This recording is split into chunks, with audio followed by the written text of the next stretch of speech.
Hey coucou, ça va bien? Il y a pas longtemps je t'ai fait une vidéo dans laquelle je répondais aux questions du Je n'ai jamais et je te racontais plein d'anecdotes sur ma vie absolument passionnante. Aujourd'hui j'aimerais t'en refaire un autre et comme d'habitude je n'ai personne pour jouer avec moi parce que je suis en confinement avec Raj qui ne veut pas jouer et avec ma coloc qui ne parle pas français, donc je vais jouer avec toi et avec moi-même. Le principe du jeu c'est que je tire une carte qui me demande si j'ai déjà fait nanana, je réponds oui non blabla et c'est tout. C'est des règles faciles. Bref, première question. Je n'ai jamais été traitée d'incapable par une boss. Oui, j'ai déjà été traitée d'incapable. Je t'ai fait une vidéo sur le sujet, sur le jour où j'ai proposé, en toute gentillesse et amour, à mon boss d'aller, comment ça s'appelle? D'aller bien se faire enculer. Voilà, et c'était très bien. Et sinon, j'ai vécu un cas de harcèlement au travail qui s'est terminé devant les tribunaux. Et j'ai prévu de t'en faire une vidéo bien détaillée. Ça remonte à vraiment très longtemps. J'avais 18-19 ans, je crois. Et en gros, je travaillais chez Zara. J'avais une... Je te dis vite fait parce que je te raconterai en détail. Je travaillais chez Zara et en fait, j'avais une responsable que j'aimais énormément, mais qui était très abusive. Ça se dit abusive. Et qui traitait très mal tout le monde au point de faire craquer les gens et de les rendre fous en fait. Et elle me faisait beaucoup pleurer, ce qui normalement est difficile parce que je suis pas le genre de meuf qui pleure beaucoup dans ce genre de situation. Je pleure toute seule dans ma vie, beaucoup, mais pas dans ces situations-là. Elle me faisait beaucoup pleurer et en fait, on a fait une action collective contre elle pour la mettre devant les prud'hommes. Mais je te la raconterai dans une autre vidéo. Autre question, je n'ai jamais envoyé quelqu'un à l'hôpital par accident. Si, j'ai envoyé mon petit frère Issam. Mon frère Issam, il a une cicatrice ici.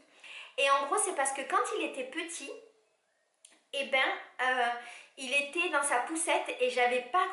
on était sur des graviers. Alors c'est trop bizarre, c'était un truc pour un terrain de jeu pour les enfants avec c'est un mot facile. C'est pas trottinette, c'est pas balançoire, c'est pas suppositoire, mais il y a un lien avec... Un toboggan. Voilà, il y a un lien avec suppositoire. Avec un toboggan et il y avait des graviers. Et ma mère, j'entends quand ma mère criait, Laetitia, mets la ceinture de sécurité à ton frère. Je lui dis oui, oui, oui. Le temps que je le fasse, il tombe. Il s'ouvre ici. Il y a un gros caillou de gravier qui est rentré à l'intérieur de sa joue. C'est dégueulasse. Et on a dû l'amener aux urgences où il s'est fait recoudre et du coup il a une cicatrice depuis toute sa vie. Voilà, j'ai détruit le visage de mon frère. Ensuite, je n'ai jamais été sermonnée par mes amis sur ma consommation d'alcool. Non, parce que comme je te l'ai déjà dit 1000 fois, je ne bois pas d'alcool. Je n'ai jamais touché mon nez avec ma langue. Non, je n'ai pas cette capacité. Je n'ai jamais voulu avoir un enfant. Tu connais mon expérience de vie sur ça. Je compte te refaire des vidéos d'ailleurs sur le désir d'enfant. Mais comme tu le sais, moi j'ai toujours voulu avoir une famille nombreuse, ou tu sais pas d'ailleurs, donc je te refais un résumé de ma vie maternelle. J'ai toujours voulu avoir une famille nombreuse, c'était un objectif de vie, enfin je me voyais pas ne pas être mère d'une famille nombreuse. Les années ont passé, je me suis mariée et là je me suis dit c'est bon, maintenant je vais commencer à faire des enfants. Avant ça j'avais plus ou moins, oui c'est pas plus ou moins c'est sûr, je voulais avoir des enfants avec mon ex Laurent. Et à cette époque, je prenais pas la pilule, on est resté super longtemps ensemble, on avait des rapports sexuels réguliers et je suis jamais tombée enceinte. Et je me suis dit, voilà, c'est la vie. Après, j'ai rencontré Farid, on s'est mariés et un peu avant de se marier, j'ai commencé à arrêter de... J'ai enlevé mon stérilet. Et avant ça, j'avais arrêté la pilule depuis très longtemps. J'ai enlevé mon stérilet et j'étais persuadée qu'à partir du moment où on arrêtait un moyen de contraception, on tombait enceinte. Parce que c'est ce que j'avais toujours entendu en fait et que j'avais jamais entendu parler du fait que des femmes n'arrivaient pas à avoir d'enfants. C'était... Voilà. Et pendant 6 ans, j'ai essayé d'avoir un enfant. Ça a été difficile psychologiquement, même si pas tant que ça. Mais ça a été compliqué parce que je suis passée par plein de phases. J'ai eu cette première phase au début où j'étais persuadée que j'allais tomber enceinte très vite. Et à plein de moments, j'ai cru que j'étais enceinte et en fait non. J'ai eu la phase où je devais aller faire une PMA. Mais avant de faire la PMA, j'ai mis très longtemps où j'étais dans une espèce de phase de déni où j'arrivais pas à faire le deuil de cette naissance un peu classique et de ce truc où genre je me réveille un matin, je vomis ou je tombe dans les pommes. Pourquoi? Ah mais je suis en retard sur mes règles, je vais m'acheter un test. Ah je suis enceinte. Voilà, tu sais ce truc comme dans la pub Claire Blue qui passe dans mes vidéos de PMA.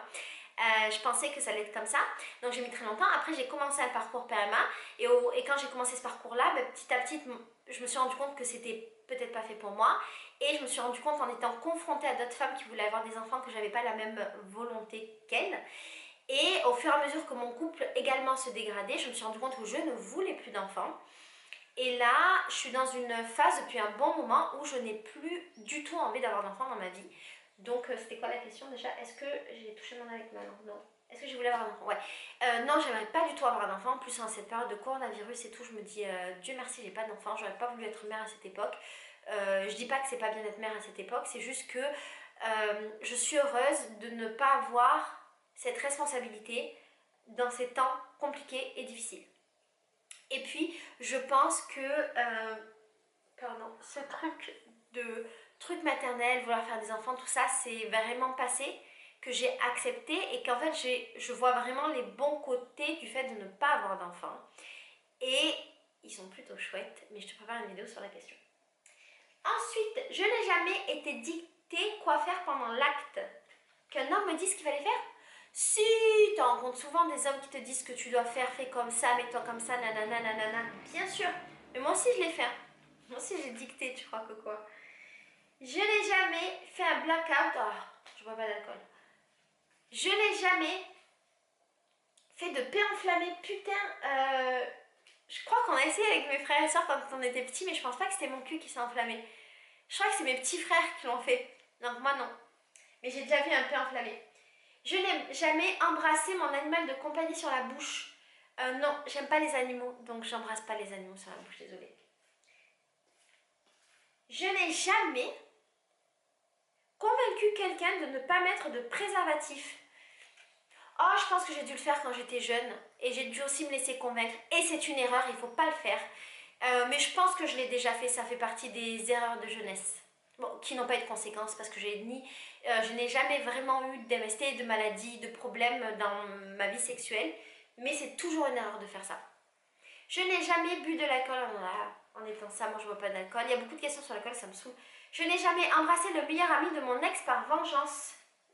Non, ni le meilleur ami de mon ex, donc mon ex à moi, son meilleur pote.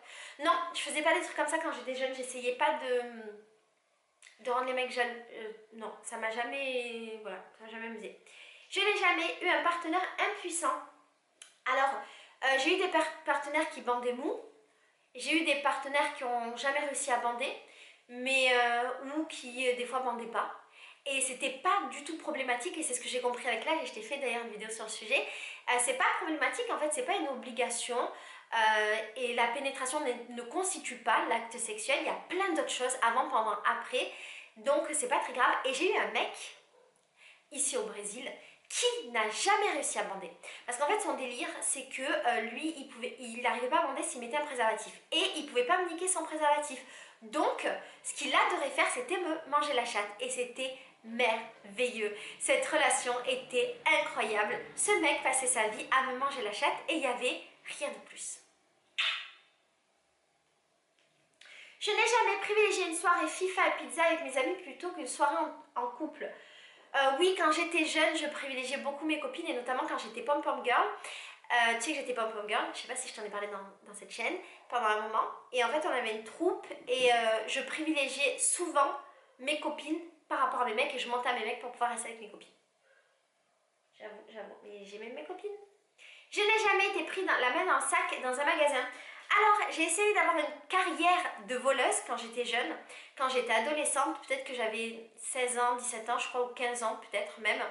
Et en gros, il y avait une espèce de mode qui était que certaines meufs dans mon lycée, elles volaient soit du maquillage, soit des habits, et elles étaient trop en place parce que c'était les meufs qui avaient tout le temps des nouveaux habits, tout le temps du maquillage, qui revendaient leur maquillage, elles avaient de l'argent, machin, machin. Et on connaissait ces meufs et c'était un peu genre le fantasme qu'on voulait atteindre. Je sais, c'est débile, mais c'était le fantasme de nos 15-16 ans. Et j'avais décidé, j'ai une copine à moi qui m'a embrigadée dans ce truc et donc elle voulait m'apprendre comment voler à Sephora. Et à l'époque à Sephora, je sais pas si c'est encore comme ça parce que je n'y ai plus mis les pieds depuis au moins 10 ans, si ce n'est plus. Il y avait les tiroirs en bas et dans les tiroirs il y avait les vrais produits et en haut il y avait les testeurs. Et à Pau, on avait un Sephora. Et la technique que j'avais élaborée, parce que moi j'étais une apprentie voleuse avec un cerveau. La technique que j'avais élaborée, c'est que j'avais un long manteau à l'époque et j'avais des manches qui étaient décousues et ce qui faisait que ça donnait dans ma doublure. Et donc je m'étais dit, je vais prendre du maquillage, on va dire c'est un maquillage, je vais prendre du maquillage, le mettre comme ça et le faire glisser dans ma doublure et du coup je me ferai pas voler. Mais comme j'étais à mon premier coup d'essai, parce que je débutais ma carrière de voleuse de maquillage, je m'étais dit je vais voler que les testeurs où il n'y a pas d'antivol, parce qu'à l'époque, je ne sais pas si ça a changé, il n'y avait pas d'antivol dans les testeurs. Bref, je vais dans le magasin, ma pote était en train de faire ses petits larcins, tic tic tic, parce qu'elle c'était une professionnelle, et moi je prends un testeur, je fais semblant d'utiliser et je fais comme ça pour le mettre dans ma manche, et je vois de loin le vigile qui était un gros bonhomme comme ça, qui me regarde, qui me fait... Tu sais quoi? J'ai tellement eu peur. J'ai reposé. Je suis sortie du magasin et j'ai stoppé net ma carrière de voleuse de maquillage. Et je n'ai plus jamais volé.